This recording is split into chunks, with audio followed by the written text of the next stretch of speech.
성경 봉독하도록 하겠습니다. 오늘 보셔야 할 말씀은 야고보서 2장 14절에서 26절 말씀입니다. 야고보서 2장 14절에서 26절 말씀 제가 봉독하겠습니다. 내 형제들아, 만일 사람이 믿음이 있노라 하고 행함이 없으면 무슨 유익이 있으리요? 그 믿음이 능히 자기를 구원하겠느냐? 만일 형제나 자매가 헐벗고 일용할 양식이 없는데 너희 중에 누구든지 그에게 이르되 평안히 가라, 덥게 하라, 배부르게 하라 하며 그 몸에 쓸 것을 주지 아니하면 무슨 유익이 있으리요? 이와 같이 행함이 없는 믿음은 그 자체가 죽은 것이라. 어떤 사람은 말하기를 너는 믿음이 있고 나는 행함이 있으니 행함이 없는 내 믿음을 내게 보이라. 나는 행함으로 내 믿음을 내게 보이리라 하리라.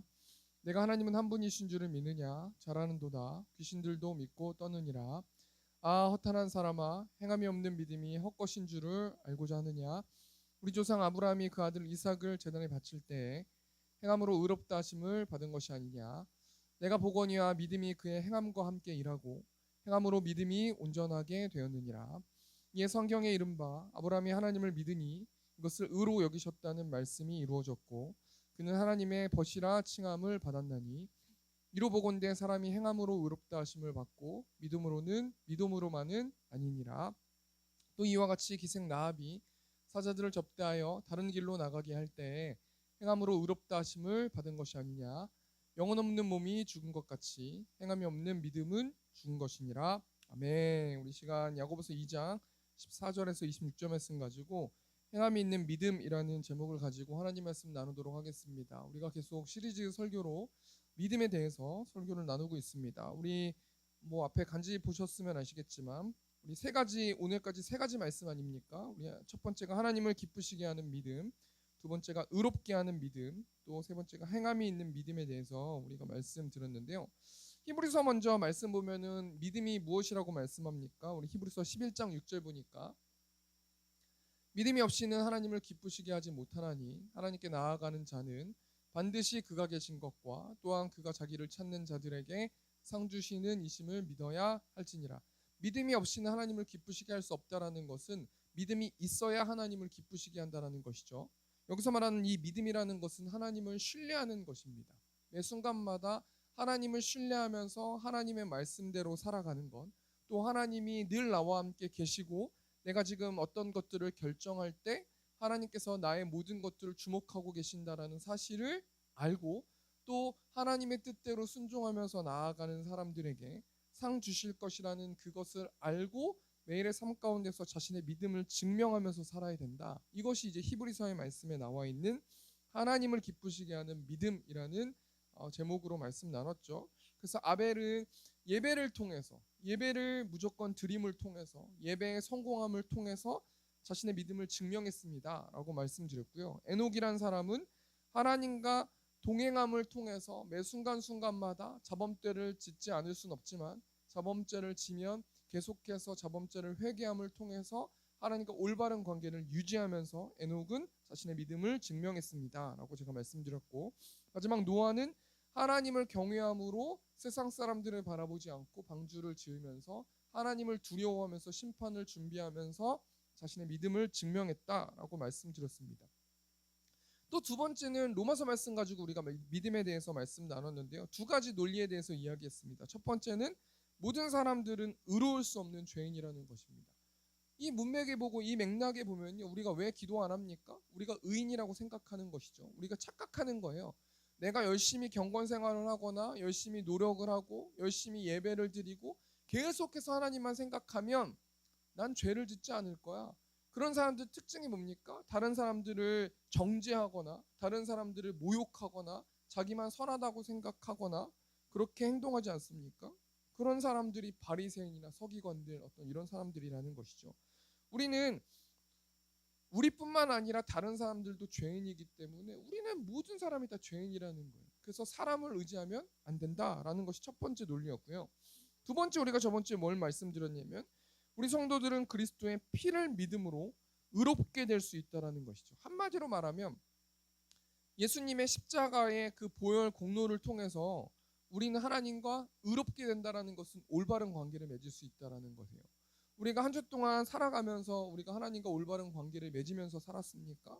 예수 그리스도의 십자가를 내 마음 깊이 생각했을 때 아무런 감흥이 없거나 만족이 없거나 기쁨이 없거나 감사가 없다라는 것은 우리가 지금 하나님과 올바른 관계를 맺지 못하고 있다라는 것 아니겠습니까? 근데 반대로 예수 그리스도의 십자가를 생각했을 때 또 부활을 생각했을 때 너무나 감사하고 눈물이 나고 그 은혜에 너무 감사하고 그 감사하고 감사하는 그것들이 모여서 우리가 이 땅 가운데서 능력을 발휘하면서 우리가 하나님을 예배하면서 전도하면서 우리가 살아갈 수 있다라는 것입니다. 오늘 마지막 세 번째로 야고보서 말씀 가지고 우리가 행함이 있는 믿음이라는 제목을 가지고 말씀 나누기를 원하는데요. 이 야고보서의 저자가 누구냐면 야고보란 사람이거든요. 근데 성경에는 야고보라는 사람이 두 명이 있어요. 그 사도 요한의 형인 야고보가 있고요. 근데 오늘 야고보서를 지은 사람은 그 사도 요한의 형이 아니라요. 예수님의 친동생 중에 남동생이 있는데 그게 그 야고보고 예수님의 동생 야고보가 이 야고보서 말씀을 기록했다라는 것입니다. 근데 이 예수님의 동생 야고보는 세 가지 별명이 있었는데 첫 번째는 여러분 뭐 다 아실 것 같은데요. 낙타무릎이라는 별명이 있어요. 너무 열심히 기도했기 때문에 낙타무릎이라는 밤새서 계속해서 기도했다라고 생각해 볼 수 있는 것이죠. 그래서 이 야고보, 오늘 야고보서 말씀을 기록한 야고보는 기도의 사람이었다라는 것입니다. 두 번째 야고보의 별명이 뭐냐면 의인이라는 별명이 있는데 이 야고보는 정직하고 의롭게 살려고 굉장히 노력했어요. 의롭게 살려고 노력했다라는 것은 매 순간마다 하나님과 올바른 관계를 유지하기 위해서 자신의 자범죄들을 매일매일 회개하면서 하나님과 올바른 관계를 맺으려고 노력했었던 이 야고보는 경건의 사람이라는 별명이 있습니다. 마지막 세 번째로 이 야고보는 기둥이라는 별명이 있는데 이 야고보는 예루살렘 교회에 기둥이 되는 사람입니다. 왜냐하면 스데반 집사님이 순교하신 이후에 수많은 예수님의 제자들을 제외하고는 수많은 사람들이 다 흩어졌단 말이에요. 근데 이 야고보는 이 예루살렘 교회를 지키는 그래서 그 예루살렘 교회에서 큰 역할을 했었던 사람, 기둥 같은 역할을 했었던 사람이기 때문에 마지막 교회를 지켰던 사람이기 때문에 기둥이라는 별명이 있어요. 근데 여러분 이 야고보서를 야고보란 사람 예수님 동생 야고보란 사람이 기록했는데 이 당시에 성도들이 어떤 상황이었냐면요. 유대인들에게 핍박을 굉장히 많이 받고 있었어요. 예수님을 주로 믿는다라는 그 이유 하나만으로 여러 가지 제약이 있었고 여러 가지 것들을 또 약탈했었고 여러 가지 사람들을 미워했었던 어떤 이런 상황이 이 당시의 성도들이었고요. 그럼에도 불구하고 이 사람들은 어떻게 했냐면 성도들 간에 차별을 두고 성도들을 미워하고 성도들을 있는 자들은 더 잘해주고 또 돈이 없는 자들에게는 함부로 대하면서 성도들을 차별했었던 어떤 이런 상황이 이 성도들의 상황입니다.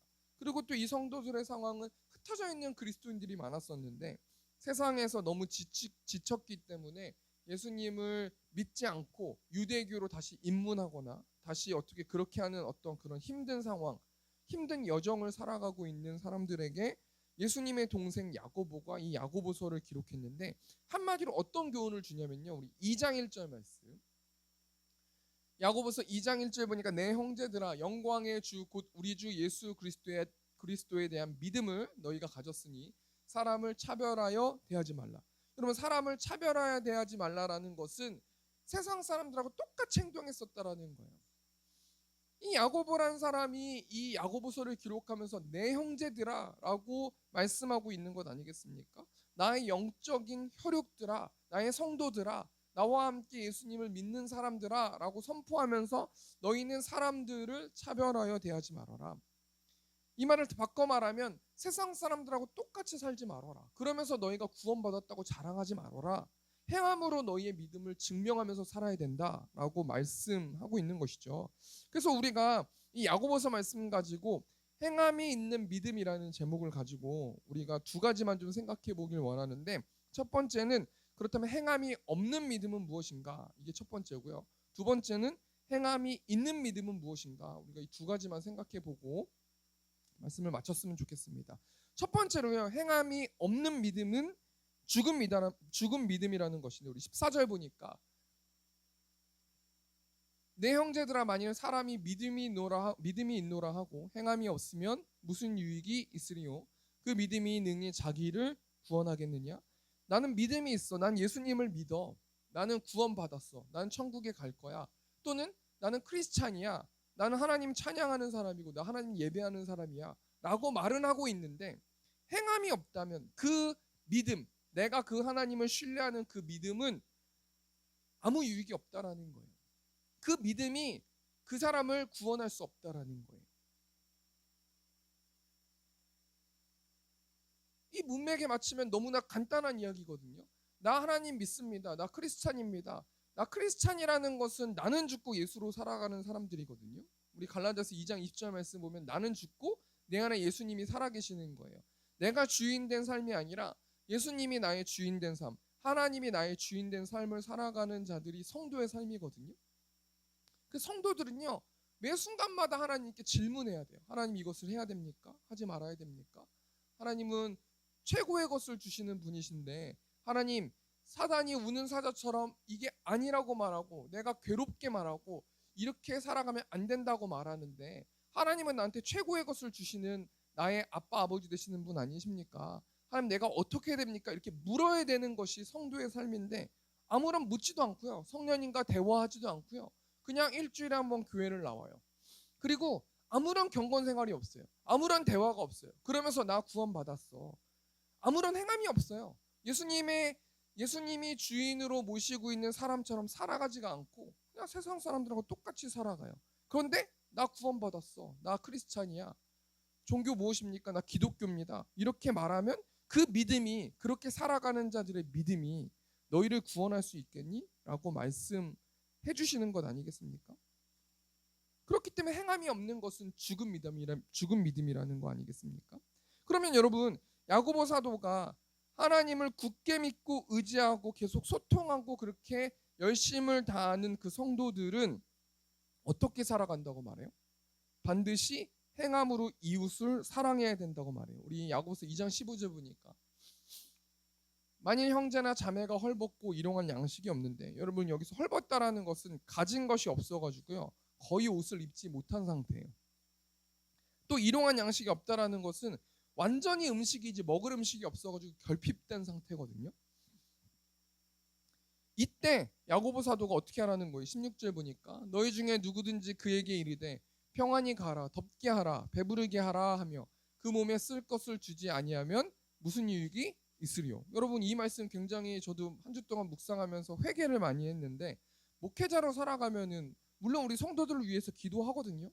기도하는데 이게 형식적인 건 아니지만 바쁜 삶이기 때문에 순간순간마다 정말 정성스럽게 신방을 해도 그게 잘 안 돼요.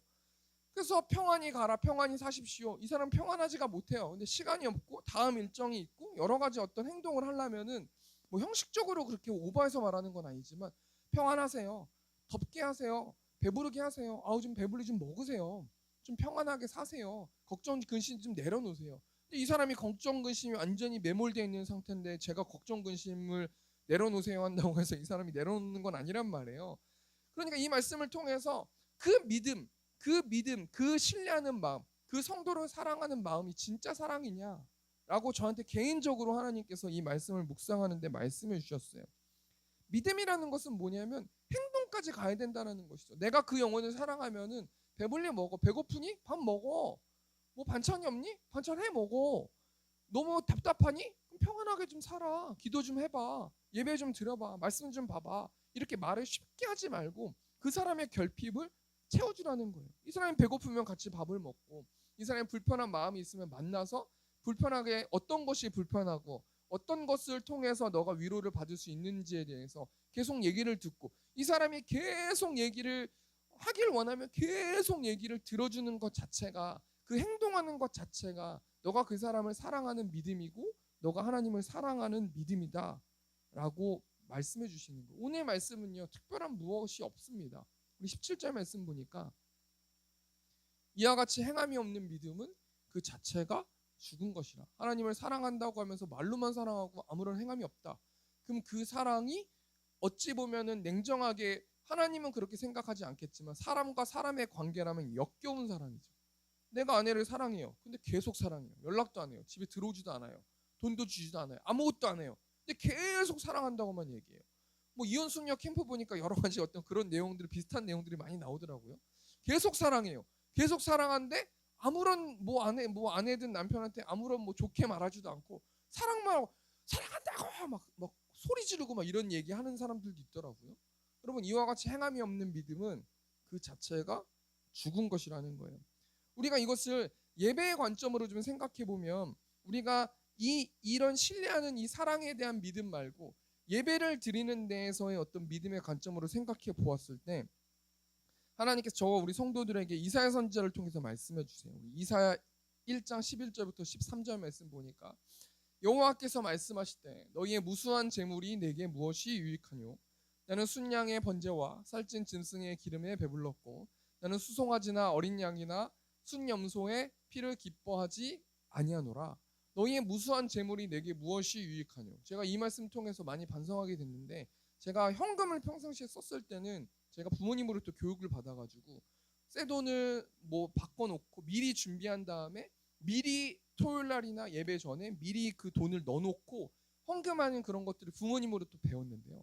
제가 목회를 하고 바쁘고 뭐 현금을 안 쓰니까 그냥 막 있는 거 그냥 바꿔가지고 아침에 그냥 교회 오기 전에 여기 신한은행 밑에서 바꿔가지고 그냥 넣고 막 귀찮으면 막 계좌 이체하고 막 이렇게 하거든요. 계좌 이체가 잘못했다라기보다는 마음의 중심이 너희의 무수한 재물이 내게 무엇이 유익하뇨? 그 준비되지 못하는 예배, 헌금뿐만 아니라 아무 생각 없이 예배를 준비하지 못하는 그 너의 예배가 나한테는 아무런 유익이 없다라는 거 아니겠습니까? 우리 12절 말씀 보니까 너희가 내 앞에 보이러 오니 이것을 누가 너희에게 요구하였느냐? 내 마당만 밟은 뿐이니라. 너희가 내 앞에 보이러 왔다는 거예요. 나 예배 드렸습니다. 나 전도했습니다. 나 이렇게 경건 생활했습니다. 나 목사답게 이렇게 신방했습니다. 했습니다. 눈 가리고 아웅만 하고 있으니 너희는 내 마당만 밟을 뿐이니라 라고 말씀해 주시는 거예요. 13절 보니까 헛된 재물을 다시 가져오지 말라. 분양은 내가 가증히 여기는 바요. 월삭과 안식일과 대회로 모이는 것도 그러하니 성회와 아울러 악을 행하는 것을 내가 견디지 못하겠노라. 그럼 말씀을 준비하고 예화를 찾고 이 말씀을 계속해서 묵상했는데, 행함의 관점, 이웃을 사랑하는 관점에 대한 어떤 그런 믿음보다 지금 저와 우리 성도들에게 위급한 것은 예배에 대한 관점이에요. 내가 하나님을 신뢰하니? 너가 구원받는 자녀인 것 같고 너가 십자가의 사랑과 부활의 기쁨이 너무나 감사하니? 그럼 예배를 준비해야지. 예배를 드려야지. 예배를 통해서 너가 공급을 받아야지. 다른 것을 통해서 공급받는 게 아니라 예배를 준비하고 예배를 소중하게 생각해야지. 그래야 너의 아이들도 예배를 소중하게 생각하고 믿음의 유산을 넘겨줄 수 있지라고 말씀해 주시는 겁니다. 우리 두 번째로요. 그러면 우리가 생각해 볼 것이, 행함이 있는 믿음은 행동하는 믿음이라는 건데요. 우리 두 가지 예가 있는데, 우리 인물이 아브라함이라는 사람과 기생 라합이라는 사람인데요. 첫 번째로 행함으로 믿음을 증명한 아브라함이 있습니다. 우리 21절 보니까 우리 조상 아브라함이 그 아들 이삭을 제단에 바칠 때에 행함으로 의롭다 하심을 받은 것이 아니냐. 여러분, 하나님께서 아브라함에게 말씀하세요. 그러면서 너가 가장 소중하게 생각하는 너의 아들을 번제로 바쳐라. 여러분, 번제가 뭡니까? 아들을 죽이는 거예요. 죽이는 게 아니라 토막 내는 거예요. 토막 내서 그것을 태워서 드리는 제사가 번제 아니겠습니까? 여러분, 뭐 이 내용 너무나 잘 아실 것 같아서요. 아브라함에게 이삭은 어떤 존재입니까? 전부예요. 이삭보다 소중한 존재가 아브라함은 없어요. 아브라함은 사라보다, 또 저는 자신의 가지고 있는 재물보다, 그거보다 가장 소중한 것이 이삭이란 말이에요. 그런데 하나님께서 정확하게 아브라함을 믿음의 조상이 되게 하시기 위해서 시험하시는 거 아니겠습니까? 그래서 이삭을 번제로 드리라는 거예요. 그때 여러분, 아브라함이 어떻게 행동해요? 나 하나님 믿잖아요. 나 하나님 사랑하잖아요. 나 하나님 존경하잖아요. 나 하나님께 제사하잖아요. 나 모든 것들 내려놓을 수 있어요. 말로만 떠들어댄 게 아니라요. 어떻게 했어요? 자신의 행함을 통해서 자신이 가장 사랑하는 이삭을 번제로 드리려는 의지적인 결단을 하면서 나아갔다라는 거 아니겠습니까? 우리 창세기 22장 12절 보니까 사자가 이르시되 그 아이에게 내 손을 대지 말라. 그에게 아무 일도 하지 말라. 내가 내 아들 내 독자까지도 내게 아끼지 아니하였으니 내가 이제야 내가 하나님을 경외하는 줄을 아노라. 여러분, 지금 아브라함은 무엇을 통해서 자신의 믿음을 증명했냐면요, 자신이 가장 소중한 것을 내려놓음을 통해서, 그 아들을 죽임을 통해서, 죽이려는 액션을 함을 통해서 하나님께, 하나님 저는 이 정도로 하나님을 사랑합니다 라고 자신의 믿음을 증명했다라는 거예요. 그럼 우리가 왜 그렇게 증명하면서 살아야 됩니까?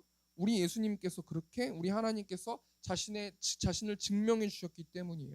하나님께서 말로만 사랑하신 게 아니라 로마서 5장 8절 말씀은 우리가 아직 죄인 되었을 때 그리스도께서 우리를 위하여서 죽으심으로 우리를 향한 자신의 사랑을 확증해 주셨다고 말씀해 주지 않습니까? 그렇기 때문에 저는 너무 억울합니다. 왜 주었다가 왜 뺐습니까? 왜 가장 소중한 것을 달라고 합니까? 이렇게 따질 것이 아니라요, 하나님은 우리가 가장 소중한 것에 관심이 없으세요.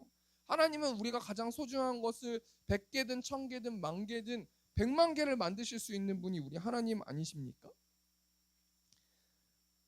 야고보서 2장 22절 보니까 내가 보거니와 믿음이 그의 행함과 함께 일하고 행함으로 믿음이 온전하게 되었느니라. 24절 보니까 이로 보건대 사람이 행함으로 의롭다 하심을 받고 믿음으로만은 아니니라. 행함으로 의롭다 하심을 받는 거예요. 아브라함이 그냥 예수님을, 하나님을 믿는 믿음 때문에 구원받은 게 아니라, 믿음의 조상된 게 아니라 행함 때문에, 자신의 자녀를 바치려는 의지적인 결단을 하고 행동했기 때문에 의롭다 하심을 받았다라는 것 아니겠습니까? 두 번째로 우리가 생각해 볼 인물이 기생 라합인데요, 우리 야고보서 2장 25절 보니까 또 이와 같이 기생 라합이 사자들을 접대하여 다른 길로 나가게 할 때에 행함으로 의롭다 하심을 받은 것이 아니냐. 여러분, 지금 기생 라합이란 사람은 하나님의 백성들이 아니잖아요. 이방인이잖아요. 근데 기생 라합이 하나님에 대해서 들었어요. 어떤 것들을 들었습니까? 여호수아 2장 10절 보니까 이는 너희가 애굽에서 나올 때 여호와께서 너희 앞에서 홍해물을 마르게 하신 일과 너희가 요단 저쪽에 있는 아모리 사람의 두 왕 시온과 오게게 행한 일 곧 그들을 전면시킨 일을 우리가 들었음이니라. 11절 보니까 우리가 듣자 곧 마음이 녹았고 너희로 말미암아 사람이 정신을 잃었나니 너희 하나님 여호와는 위로는 하늘에서도 아래로는 땅에서도 하나님이시니라. 여러분, 지금 이스라엘 백성들이 가나안 땅에 정탐꾼을 보냈잖아요. 그곳에 기생 라합이 있었잖아요. 근데 여러분, 기생 라합은요, 어찌 보면은 이스라엘 백성들이 적군이에요. 자신의 민족들을 해할 사람들이란 말이에요. 그런데 기생 라합이 이스라엘 백성들의 정탐꾼을 숨겨주지 않습니까? 왜 그런 친일파 같은 짓을 왜 하는 거예요? 이 기생 라합은 하나님의 상천하지 하나님에 대한 소식을 듣고 그 하나님께서 반드시 이스라엘 백성들을 사용하셔서 우리의 죄된 우리의 민족들을 흩으시고 멸망시키실 거라는 것을 믿었기 때문에 액션하고 행동하면서 이스라엘 백성들의 정찰 그 병들을 숨겨줬다라는 거예요. 우리가 계속해서 말씀하는 이 두 예화, 아브라함과 이 라합의 예화 중에서 우리가 뭘 생각해 봐야 됩니까? 행함으로 믿음을 증명해야 된다라는 거예요. 행함이 있는 믿음이 진짜 믿음이고 행동하는 믿음이다라고 생각해 볼 수 있습니다. 그것이 어떤 현상으로 나타나는 거냐면 아브라함은 자신의 하나밖에 없는 아들을 제물로 바침으로 자기를 부인했어요. 또 기생 라합도 자신의 목숨을 걸고 이스라엘의 정찰병을 숨김으로 자신을 부인했단 말이에요. 여러분, 두 번째 대지 마치면서 뭘 생각해 볼 수 있냐면 행함이 있는 믿음은 행동하는 믿음인데 우리가 어떻게 행동하길 원하냐면 자신을 부인해야 된다라는 거예요. 내가 누구를 향해서 전도해야 됩니까? 뭐 가족이든 친구든 뭐 주위에 있는 사람들을 전도하려면 무엇을 부인해야 돼요? 나를 부인해야 돼요. 나의 육신의 마음을 부인해야 되고 인간적인 상식을 부인해야 되고요. 윤리적인 마음을 부인해야 돼요. 그냥 하나님이 가라 하시면 가는 거고요. 오라 하시면 오는 거예요. 여러분, 아브라함도 그렇고 기생 랍도 그렇고 자신의 믿음을 행함으로 증명하려 할 때 어떻게 했냐면 자신을 부인했다라는 거예요. 우리가 여러분 어떤 지금 컨디션에 있습니까? 내가 하나님의 말씀을 들었지만 실천에 옮기지 못하고 있습니까? 그것은 어떤 이유 때문에 그런 거냐면 나를 부인하지 못하기 때문이라는 거예요. 나의 마음과 나의 생각과 나의 기준과 나의 이성적인 생각을 내려놓고 하나님께서 가라 하실 때 가고 오라 하실 때 오는 저와 우리 세움교회 성도님들 되셨으면 좋겠습니다. 우리 마지막으로 적용하면서요, 우리가 한 주 동안 어떤 행함으로 하나님께 영광 돌리면서 살아야 되는가? 우리 26절 말씀 우리가 보겠습니다. 영혼 없는 몸이 죽은 것 같이 행함이 없는 믿음은 죽은 것이니라. 우리 마태복음 5장 16절 보니까 이같이 너희 빛이 사람 앞에 비치게 하여 그들로 너희 착한 행실을 보고 하늘에 계신 너희 아버지께 영광을 돌리게 하라. 착한 행실을 보이라는 거예요. 그래서 어려운 이웃들도 도와주고 또 전도할 대상자들에게도 전도하고 하늘에 계신 너희 아버지께 너희가 받은 그 달란트대로 영광을 돌리면서 살아가라라고 말씀해 주시는 것입니다. 우리 예수를 나의 구주 삼고 우리 2절 찬송 가사 보니까 온전히 주께 맡긴네요. 사랑의 음성을 듣는 중에 천사들을 왕래하는 것과 하늘의 영광 보이로다. 온전히 하나님께 내 모든 것들을 맡겨야 하나님께서 나를 사랑해 주신다라는 음성을 듣는다라는 거예요. 우리 이 시간 이 찬송 하시면서 우리 찬송하시고 또 기도하시고 주기도문으로 예배 마치도록 하겠습니다.